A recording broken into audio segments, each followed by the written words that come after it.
안녕하십니까. 교과서 읽어주는 남자 김영선입니다. 우리 친구들 선생님이랑 지금부터 같이 중학교 역사 1권 미래엔 출판사에서 나온 책으로 우리 같이 역사 교과서 읽어볼 텐데요. 우리 바로 수업 시작하도록 하겠습니다. 자, 우리 첫 대단원입니다. 자, 우리 첫 대단원 제목 한번 같이 읽어볼까요? 자, 문명의 발생과 고대 세계의 형성 이라는 제목이 있고요. 총 두 개예요. 문명이라는 것이 발생하고 고대 세계가 형성되는 것이 이 대단원 안에 같이 들어갈 겁니다. 딱 보시면 아시겠지만 문명이 처음 만들어지고 고대 세계라고 하니까 엄청 옛날 얘기를 우리가 한다는 것을 우리가 알 수 있겠죠. 근데 이 모든 걸 다 공부하기에 앞서서 이 모든 공부란 건 그런 것 같아요. 대체 이 공부를 왜 해야 되나? 왜 해야 되나? 역사가 대체 뭐냐? 무슨 뜻이냐? 의미 무슨 뜻이냐? 라는 것을 우리가 좀 알아야겠고요. 그리고 역사학습의 목적도 우리가 좀 알아야겠습니다. 그 다음에야 우리가 세계의 선사문화와 고대 문명, 고대 제국들의 특성과 주변 세계의 성장 이런 얘기들을 진행해 나갈 수 있을 것 같아요. 자, 그렇다면 우리가 한번 이야기를 진행해 보도록 하겠습니다. 자, 첫 번째 소단원입니다. 먼저 중단원 제목부터 읽어볼게요. 자, 역사의 의미와 역사 학습의 목적입니다. 이 중에서도 오늘 우리는 같이 역사란 무엇인가, 즉 역사의 의미에 대해서 우리가 함께 공부해 보려고 합니다. 자, 오늘은 역사의 의미에 대해서 볼 거예요. 역사가 무엇인가? 자, 소단원입니다. 같이 읽어볼게요. 자, 1소단원이에요. 역사란 무엇인가? 자, 역사의 의미입니다. 한번 읽어볼게요. 자, 역사는 인류가 지금까지 살아온 발자취이며 과거에 실제로 일어난 사실을 말한다. 하지만 과거의 사실은 이미 지나가 버렸기 때문에 우리는 과거가 남긴 무엇을 통해? 흔적을 통해서 간접적으로 과거를 알 수 있다. 우리 친구들 타임머신 이런 게 개발되지 않는 이상, 발명되지 않는 이상 우리가 직접 어떤 과거로 직접 가서 그걸 볼 수는 없죠. 과거를 경험할 수 없죠. 여러분들의 부모님의 과거를 직접 경험할 수 없는 것처럼, 혹은 여러분들의 과거조차 다시는 직접 경험할 수 없잖아요. 그쵸? 일기를 써놨다면 그 일기를 통해서 간접적으로 알 수 있을 뿐입니다. 그렇다면 그런 일기, 여러분들 그런 것들 다 문서예요. 그런 일기, 사람들은 살아가면서 문서, 여러분들이 남겼을 그림 일기나 그런 일기나 아니면 다이어리에 적었던 여러 가지 일들, 그런 것들, 또 책, 비석, 어떤 돌 같은 거 있다 새겨놓으면 그걸 비석이라고 합니다. 생활 도구, 옛날에 구석기 시대에는 뗀석기를 쓰고 신석기 시대에는 간석기를 쓰고 그런 얘기 들어본 적 있죠. 자, 그런 생활 도구, 그리고 집터, 집이 대체 어떻게 어떤 터를 가지고 어떤 터에다가 집을 세웠나, 그런 것들 흔적을 옛날 사람들이 남기게 되는데, 자, 옛날 사람들이 남긴 흔적을 뭐라고 한다? 사료라고 한다. 자, 사람들이 문서, 책, 비석, 생활도구, 집터 등을 남기게 되는데 이런 흔적들을 남기잖아요. 이 흔적들이 나중에 뭐가 된다? 사료라고 불립니다. 사료는 역사의 재료예요. 역사의 재료. 자, 그래서 역사가는 이 사료를 바탕으로, 역사가는 역사를 이제 공부하고 연구하고 사람들에게 역사를 이제 가르치고 이렇게 할 수 있는 그런 사람들을 말하는 거예요. 자, 역사가는 이러한 사료를 바탕으로 해서 과거의 사실을 밝혀내는 역할을 합니다. 역사가 그냥 상상으로 어떤 옛날엔 이랬고 저랬고 하는 얘기가 아니라, 역사가들은 늘 이런 사료들, 옛사람들이 남긴 흔적을 토대로 과거의 사실을 밝혀내게 됩니다. 여기 보시면 유적 이런 것도 있고요. 인류가 남긴 자취로 형태가 크고 무거워서 옮길 수 없는 사료는 유적. 여기 딱 보세요. 폼페이 유적이라 되어 있는데 이거 옮길 수 있겠어요? 이거 성처럼 생기기도 했고 성벽도 있고 굴뚝도 있는데 이 기둥인가요? 자, 이런 것들이 있는데 이런 거 옮길 수 없겠죠. 이런 것들 또 사료의 한 가지로 볼 수 있겠고요. 자, 유물은 자, 인류가 남긴 물품으로 유적에 비해서는 좀 작은 거죠. 이 유라는 게 남길 유자예요. 나왔다. 그래서 남긴 물건이라는 거죠. 그래서 크기가 작아서 좀 옮길 수 있다. 로제타기석이라고 하는 그런 돌덩이인데 어떤 문자가 막 써져 있어요. 그래서 이거는 좀 옮길만 하다 이러는 거죠. 자, 문헌이라는 얘기도 있는데, 문헌은 기록이나 문서 이런 걸 말하는 거예요. 사고전서라고 하는 그런 역사책입니다.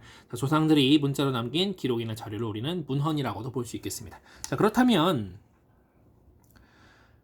역사가는 수집된 사료를 그냥 다 받아들일까요? 그렇지 않습니다. 자, 사료들을 상세하게 검토하고 검사하는 거죠. 이 진짠가 가짠가 비판해 보는 거예요. 여기에 적힌 사실들이 정말 진짜 다 사실들인가 아니면 거짓말도 좀 섞여 있나 이런 것들을 한번 골라냅니다. 그리고 사료에 남아있는 기록의 정확한 의미가 무엇인지 해석합니다. 우리가 뭐 용어마다 옛날에 쓰던 말이랑 지금 쓰던 말이랑 같은 말을 쓰더라도 의미가 다를 수 있잖아요. 그래서 그 당시엔 어떤 의미로 쓰였는지 그런 것들을 또 비교하게 됩니다. 자, 그리고 이러한 과정을 거친 후에 역사가는 사료에 담긴 역사적 사실을 비로소 역사를 쓰게 됩니다. 여기 보니까 지금 스핑크스가 옆에서 나는 유물일까요, 유적일까요? 묻고 있네요. 한번 뭐 맞춰보세요. 참고로 움직일 수가 없죠. 무겁습니다. 자, 역사의 의미가 그래서 뭐냐? 역사가들이 이렇게 역사에서 얘기하고 역사를 쓰기도 하는데, 그래서 역사가 대체 뭘로 나뉠 수 있냐? 무슨 말이냐? 그렇게 얘기가 될 수 있을 텐데, 오늘 여기 두 가지가 나와 있습니다. 자, 역사는 과거에 일어난 사실과 과거에 일어난 사실에 대한 기록, 이라는 두 가지 의미를 갖고 있어요.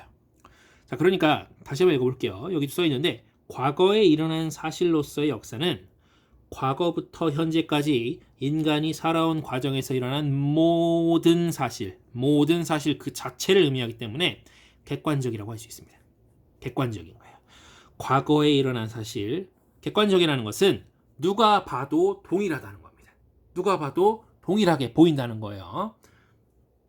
자, 그러나 그 반면에 자, 과거에 일어난 사실, 아까 위거랑 똑같아요. 근데 거기에 대한 기록입니다. 기록으로서의 역사는 이 기록하는 과정에서 역사가의 개인적인 사상, 이건 뭐 생각 이런 겁니다. 또는 의견, 생각, 개인적인 의견이 이게 생각, 사상, 의견 이런 것들이 반영돼요.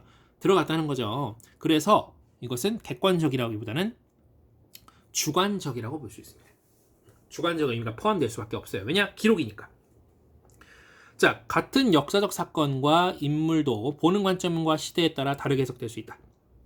하면서 뭐 다음 나폴레옹 사례에 대한 사례를 통해서 한 인물이 어떻게 다르게 평가되는지 살펴보자 이렇게 나와 있는데, 자, 이 부분을 한번 같이 읽어볼게요. 여러분 지금 교과서 없는 분들도 있을 테니까 한번 읽어볼게요. 자, 프랑스 혁명이 한창이던 시기 나폴레옹은 프랑스를 침략한 오스트리아 등 주변 국가를 물리쳤다. 전쟁 승리로 영웅이 된 나폴레옹은 쿠데타, 이 반란이에요. 말하자면 군사 반란 같은 건데 그것을 일으켜서 통령이 되었고, 대통령이랑 비슷한 겁니다. 최고의 자리에 올랐다는 거죠. 이윽고 황제로 즉위합니다. 말 그대로 권력을 가지게 된 거죠. 최고 권력자가 된 겁니다. 자, 나폴레옹은 나폴레옹 법전을 편찬합니다. 법전을 만들었고요. 이탈리아, 네덜란드, 프로이센, 포르투갈, 에스파냐 등을 침략하여 영역을 확대합니다. 무슨 말이냐? 영토, 나라의 땅을 넓혔다는 거죠. 자, 그럼 보시면 이 학생의 고민이 이거예요. 나폴레옹은 영웅일까 침략자일까? 라고 보는 거고요. 지금 밑에 보시면 뭐 여러 사람들의, 옛날 사람들의 이야기가 나와 있는 겁니다. 지금 당장 무슨 말인지 모를 수도 있겠지만 한번 읽어볼게요. 자, 헤겔이라는 철학자가 있었어요. 자, 여기는 저기 말을 탄 세계 정신이 지나간다. 무슨 말인지 모를 만한 이런 철학적인 말을 쏟아내기도 합니다. 근데 어쨌든 좀 긍정적인 것 같아요? 부정적인 것 같아요? 긍정적으로 보입니다. 선생님 눈에는. 자, 여기 보시면 피히테라는 사람이 있었어요. 자, 이 사람은 나폴레옹이 가진 이상이 아무리 좋다고 해도 그는 다른 나라의 주권과 자유를 짓밟는 침략자에 불과하다라고 당시에 이렇게 평하기도 했습니다. 아주 부정적인 평가를 했죠. 또 보실게요. 홉스봄이라고 하는 사람은, 자, 보세요. 홉스봄이라는 사람은 지금 연도를 잠깐 볼게요. 잠깐 끊어서. 자, 헤겔은 1806년이고요. 피히테는 1808년입니다. 그런데 에릭 홉스봄은 1962년도 사람입니다. 그러니까 나폴레옹이라는 사람이 활동하던 시기가 바로 이 헤겔, 피히테가 활동하던 시기와 겹치는데요. 홉스봄 같은 경우는 당연히 안 겹치겠죠. 이미 뭐 나폴레옹이니 헤겔이니 피히테니 이런 사람들 다 죽었을 때입니다. 그러니까 말하자면 홉스봄은 나름 역사가의 관점에서 보는 거죠. 옛날을 보는 거니까요. 과거를 보는 거니까요. 근데 이 사람은 뭐라고 평가하느냐? 통치자, 다스리는 사람, 통치자로서 그는 뛰어난 정책 이반자, 정책을 만드는 사람, 그리고 행정가, 그 정책을 실행하는 사람이었다. 그런 뜻이에요. 자, 그는 오늘날까지 존재하고 있는 프랑스의 여러 제도를 확립하였다라고 말하고 있습니다. 자, 나폴레옹과 같은 시기에 살았던 사람들도 그에 대한 평가가 갈립니다. 근데 나중에 이제 20세기 중반에 이르러서 홉스봄이라는 사람은 그를 긍정적으로 평가하고 있어요. 물론 지금도 나폴레옹에 대해서 침략자라고 보는 경향이 있습니다. 자, 근데 볼게요. 자, 그러면 선생님이 주목하고 싶은 부분은 어디냐면, 자, 이 사람이 나폴레옹이라는 사람이 뭐 한 게 뭔지 볼게요. 자, 쿠데타 일으켰어요. 통령이 됐어요. 황제로 즉위했어요. 나폴레옹 법전을 편찬했어요. 편찬은 썼다는 거예요. 만들었다는 거예요. 자, 이러저러한 나라들을 침략해서 땅을 넓혔어요. 누구의 땅을? 프랑스의 땅을 넓혔어요. 자, 이건 뭡니까? 그렇죠. 과거에 일어난 사실들입니다. 이거는 누가 봐도 사실이에요. 그러니까 객관적이죠. 그런데 이 기록, 이 사실에 대한 기록은 어떠냐? 사람마다 다 달라요. 지금 여러분들이 생각해서 뭔가 나폴레옹은 영웅이었던 것 같아. 프랑스인 입장에서는. 혹은 나폴레옹은 침략자였으면 틀림없어. 다른 나라를 다 짓밟고 다녔잖아. 이렇게 얘기가 의견이 달라질 수 있겠죠. 그건 뭐다?